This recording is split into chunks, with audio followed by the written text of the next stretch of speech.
Welcome, ladies and gentlemen, to another stupendous episode of Help for the Guildless. My name, of course, is Antwon, and holy shit, do we have a topic to talk about today. Of course, I'm talking about the very big thing that happened yesterday, and that is the 2016 election. Congratulations, 2016! You have taken from us many great stars and musicians, and you are starting to try and go out with a bang. So let's grab this issue by the pussy and see where it goes. Donald Trump is the president-elect, who will, I believe, take office January 9th. Because the American people have spoken. It wasn't a landslide victory, of course, but it was a victory, sending shockwaves through the Twitter sphere and the Facebooks and, well, Reddit and 4chan and anywhere else that has anything to do with anything political. And believe it or not, I hate talking about politics. I hate it. Why do I hate it? Because it's one of the worst things to talk about with friends, let alone perfect strangers on the internet. It is very divisive. People are stuck in their ways. Now let's look at the candidates that we actually had. Just briefly, everybody has been talking about this for the last few months, and I, for one, am fucking glad it's over, regardless of who won. But let's take a look, shall we? On the one hand, we have I'm with her, Hillary Clinton, who halfway through her candidacy decided she was going to go for the, let's say, SJW vote and feminist vote by turning her platform into I have a vagina, vote for me. Her entire slogan, I'm with her, is about it. Unfortunately, making that your platform is not the greatest thing you can do, because you stop being about politics altogether and start being about gender. And on the other hand, we have Let's Make America Great Again, which I, for one, didn't know America was bad in the first place. Honestly, it's why I came here. It is the first world of the first world countries. One of the greatest superpowers in the world. 319 million people strong. I didn't know we were faltering. If I would have known that, I'd go back to Europe. But, alas, making America great again kind of rubbed people the wrong way. People expecting making America great again meant going back to the 50s. Which is not necessarily what he meant, but at the same time, it's very divisive. And let's not disavow the knowledge of the two other candidates, Gary Johnson, who was like, make pot legal everywhere, and Jill Stein, who's I didn't know was actually running, and I thought was a joke when I saw her running mate's last name was Baraka. I, honest to God, thought it was a joke, someone talking about Frankenstein and their running mate Baraka. I would have voted for them if I could, because at least I'd know what I'm getting into. Someone who's into necromancy and the other one is into carton. Anyway, this has been a two-party system, and it's going to continue to be a two-party system until people understand that they can vote for more. I don't like bringing this up, so I'm only going to bring it up briefly, and if you want to say anything about it, put it in the comments. I don't vote, and I can hear your arguments now. It's your civic duty. You have to vote. Actually, I don't. Yes, it's patriotism at its finest. But at the same time, when I don't like any of the candidates, the term vote for the lesser evil does not work for me. Because whether you like it or not, you're still voting for evil. That's all I'm going to say about me having my polite and quiet protest of the two-party democratic system, because I think it's broken. I want to talk about, more or less, why this happened. Before Donald Trump put in his name into the hat to try and become president and in the end succeeding, when I would talk about politics, The one thing I would hear the most of is, "I hate politicians. They're always out for themselves. They're never honest, they always lie."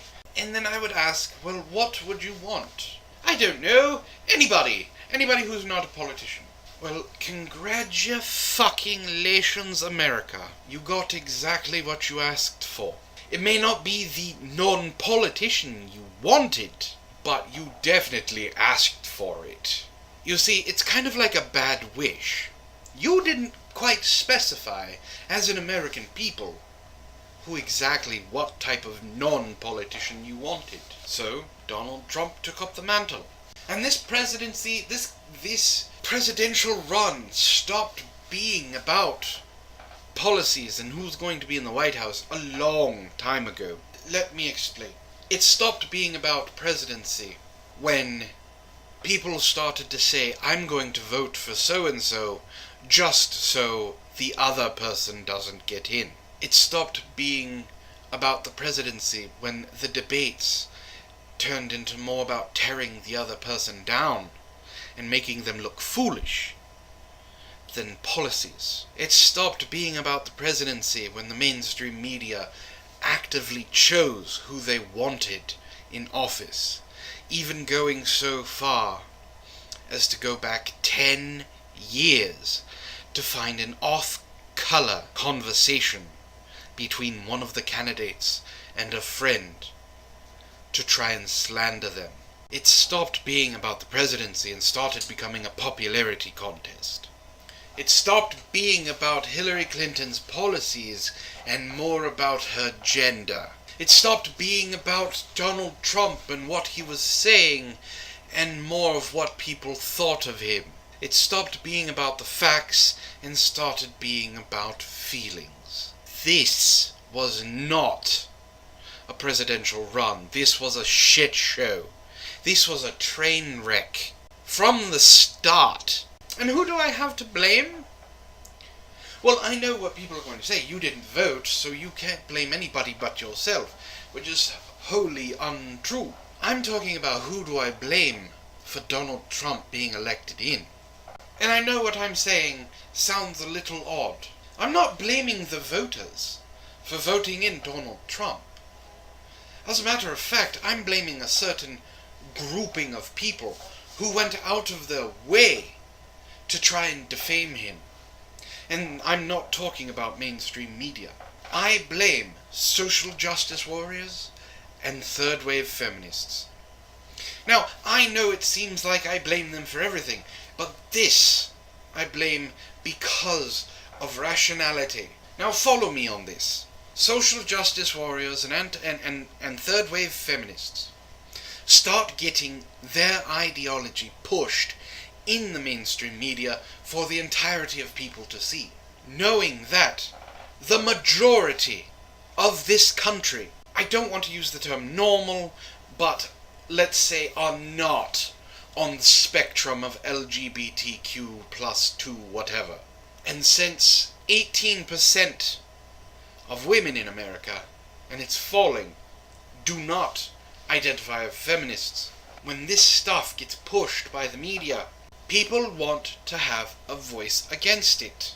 Thus the rise of channels like mine on YouTube that are actively talking about this stuff, actively calling out feminists for their bullshit and social justice warriors for their idiocy. The majority want a voice to be heard as well. And I know that sounds awkward. The majority, of course, has a voice. Not true.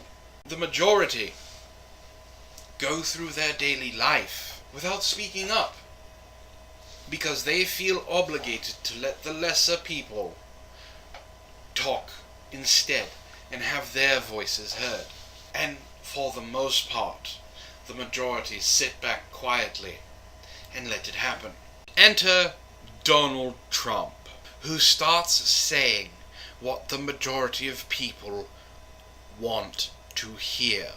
Talking about building a wall between the US and Mexico, about sending illegal immigrants back to where they came from. All of it sounds racist and bigoted. And then, of course, all of the stuff that comes up and grab her by the pussy and all of that, he now becomes sexist. So you have big names like Lacey Green, who tonight lost her collective shit, tweeting out, "We are now under total Republican rule. Textbook fascism. Fuck you, white America. Fuck you, you racist, misogynist pieces of shit. Good night." Patton Oswalt, another SJW who I used to enjoy. I can enjoy his comedy still, but him as a person gets on my nerves. What I've learned so far tonight, America is way more sexist than it is racist, and is pretty fucking racist. Hashtag election night. And then of course, crazy cat lady Brianna Wu. "I'm so terrified for my transgendered friends. Some will die as discrimination becomes policy.